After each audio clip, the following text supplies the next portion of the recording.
Well, now that I dropped that pan, I can see quite a bit of ice in there. What we have today is a reach-in freezer, and the problem, it gets down to temp. I just put it into a defrost. It went through a defrost, and it's doing some kind of delay right now, but it was down to minus 17 when I got here. It's definitely getting down there, but as soon as you open the door, they're putting cakes and ice cream and stuff in here. As soon as you open the door, it comes up 20 degrees. Seen this problem before, actually, on this exact model. This is a warranty job we're doing. On that one, it was low on refrigerant. This thing's R290, of course, and from what I remember, I think this freezer runs at like 2 pounds of suction pressure on R290. It could be a little low. I mean, this thing, the defrost is a hot gas defrost. It doesn't use heating elements. It does have one heater in the drain pan, and that's it. There's some kind of defrost issue going on. I know the fan's working. I checked that. See, it's still in this pending defrost thing right now, though. But I wanted to defrost, just start from scratch. I mean, this thing, it's got a lot of frost in there. And, I mean, the owner says it's always got this frost on there. It's never clear of frost. I'm gonna have to drop this pan. I'm gonna, as soon as it gets back into cooling mode, I'm gonna check the pressure. Normally I don't just jump to checking refrigerant pressure. A lot of times it's kind of the last thing I'll do. I was trained first 5 years of doing this work. I didn't have my APA certification to handle refrigerant, so I didn't. So I was trained to be able to diagnose something being low on refrigerant, and that would be the last thing I would ever jump to. You would look for mechanical stuff first. But in this case, I'm gonna check pressures right up front, because I got my little gizmo, and I'm not gonna lose anything, because, you know, considering this thing holds nothing. I mean, it's gonna be just a few ounces of refrigerant. You know, a lot of times you don't think about when you're putting your gauges on there, you're losing a lot. This little gizmo, though, I'm not gonna lose nothing, so I'm not too worried about checking pressures right up front. We'll drop that evaporator drain pan, see what's going on defrost wise, and stand by. Well, compressor just kicked back on. I took my reading. I'll show on the screen here what pressure I was reading. 2 pounds. If I remember correctly, that's what the suction pressure runs at on this thing. I got a call, since it's a warranty issue, I got to call Global, talk to Bo, and see what he suspects. I mean, if we're good on refrigerant pressure, then we know the defrost, since it works off of just hot gas, that's probably good.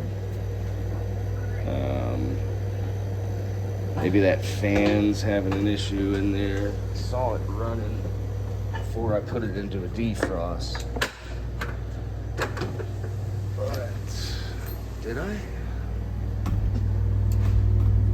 See, it's not running right now. Is it calling for it? Oh no. Okay.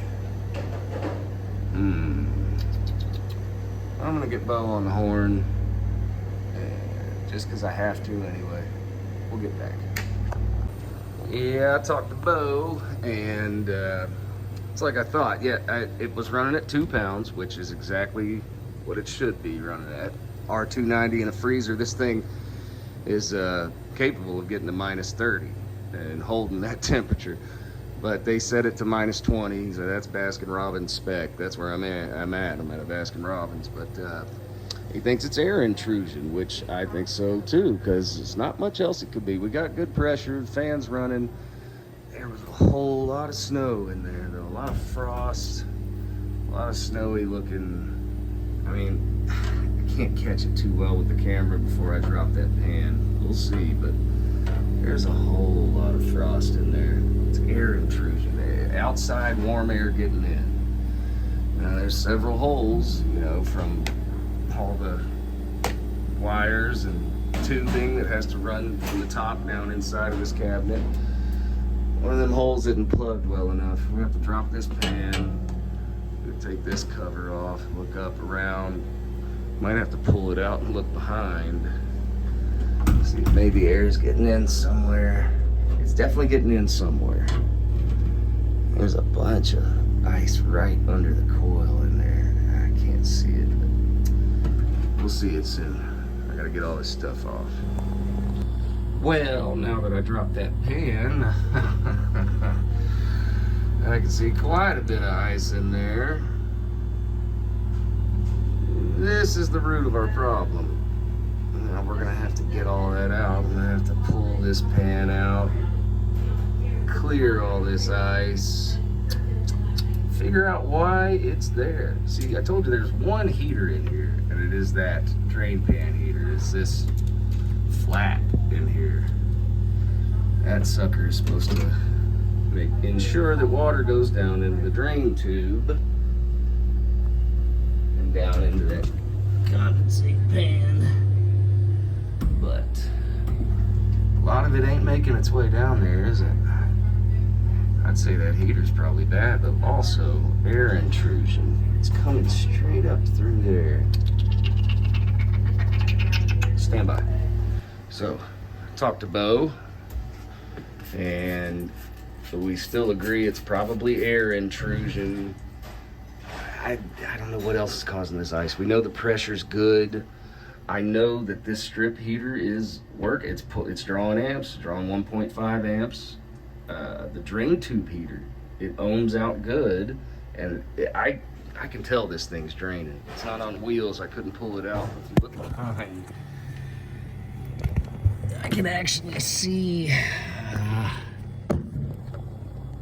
the drain tube, and it's got speckles of water all. I'm pretty sure this thing's draining. But talking to Bo, he told me they're trying something out. There's an electrical box in there. It's got some relays in it.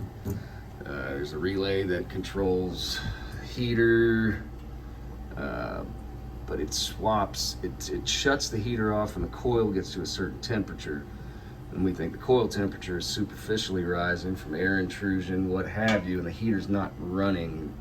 It probably comes on, it's on for a second during defrost, and then shuts off. It's not being utilized. And he said that they're trying something out. They're going to send us a relay kit that's going to replace 2 of the relays in here with 1 relay, and essentially it's going to make that heater run longer. He said basically it's going to make that heater run like 10 minutes longer. Did that cause this? Hard to say, but I don't see anything else that would have. But I'm going to look around for air intrusion anyway. Still, we think the air's getting in here. Aside from when you open the door, obviously. We think warm outside air is getting in somewhere. There's a little vacuum breaker in there. But,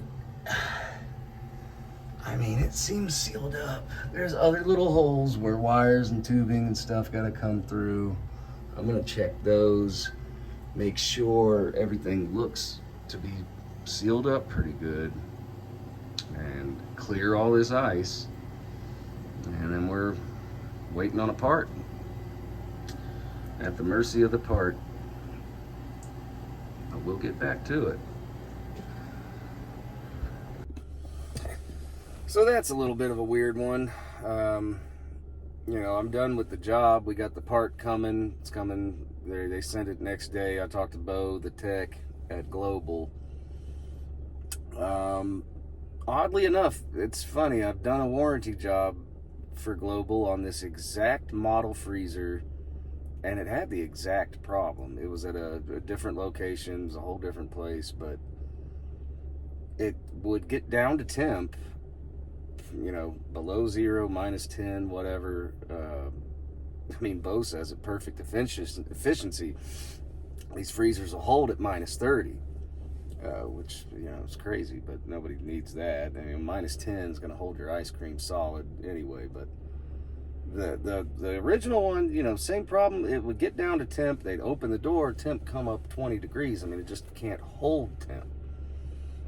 With that one, it was pretty obvious, though. I mean, there was a refrigerant leak that I found right away and fixed, and then the evaporator fan also was just not, it ran sometimes, but it didn't run the whole time it was being called for. It was much more obvious. Fixed that, took care of it. This one's not the same. I mean, it's the same problem. But I checked the pressure. Pressure's right where it should be. Textbook. And like I said, this one's a hot gas defrost. So if the pressure's good, we got to trust that defrost is doing its thing. But there's two heaters in there. One of them's the drain pan heater. That's just a strip that sticks right down to the bottom of the drain pan. And then the drain tube heater. You got to have that. And the drain pan heater, I put it into defrost, pulling 1.5 amps. Bo says that's exactly what it should. And the drain tube heater, this one's actually easy to check.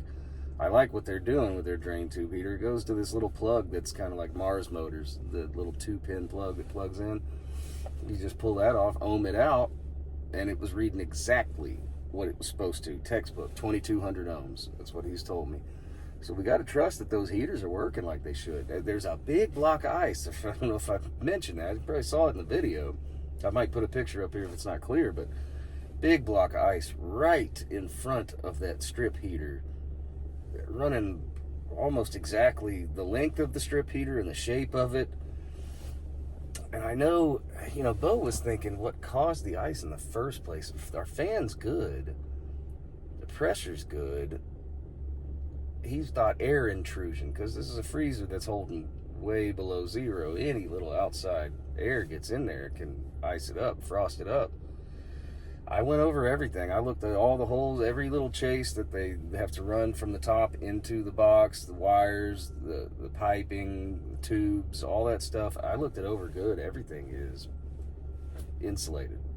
Any little hole they had to put, it's been covered, it's been caulked through, insulation or caulk or whatever. I mean, everything. I don't see any evidence of air intrusion.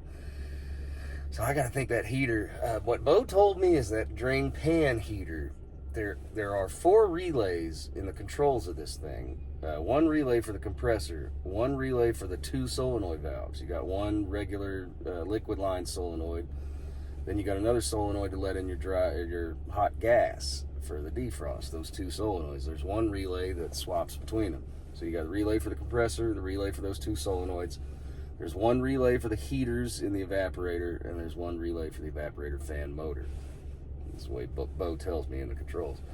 He's going to send me out something that they're trying out that we haven't actually done in the field yet, but it's going to be one relay that replaces the 2 relays for the heater and the fan. It's going to be one relay that just swaps between the heater and the fan. I think right now the drain pan heater is somehow tied into the controls where if the probe that senses the suction pressure comes up above a certain temperature, it senses suction temperature. It's a probe that's attached right to the suction line. If that temperature comes up to a certain level, that drain pan heater shuts off. We don't think there's necessarily anything wrong with that sensor, but the temperature is coming up superficially. What Bo's thinking is that heater's not working, and I think so too. Even though I got, you know, the amp draw off of it, showing that it's definitely working, but it's not running as long as it should, I don't think. The relay that they're sending is going to replace the 2 relays, like I said. So instead of having a relay for the heaters and a relay for the fan, we're going to have one relay that switches between fan and heaters. So it doesn't matter the temperature. If the fan is running, that heater is going to not run. If the fan stops running, that heater runs. That's the way their new retrofit relay is going to work. So that's the best we can figure. He thought maybe a little once in a while some ice is getting on that fan, the evaporator fan, and it's an axial motor, and any little bit of resistance can cause those things to lock up. That could be it. But it's a weird one. And once we get the part, we'll put it in, see how it acts. But I just started this YouTube channel. I'm not getting any views right now, but if you happen to watch this and you got any ideas, put them in the comments. Because this is a weird one. But we're going to get it fixed. I don't ever leave a job without fixing what I came there to do. So we'll get back on that one later.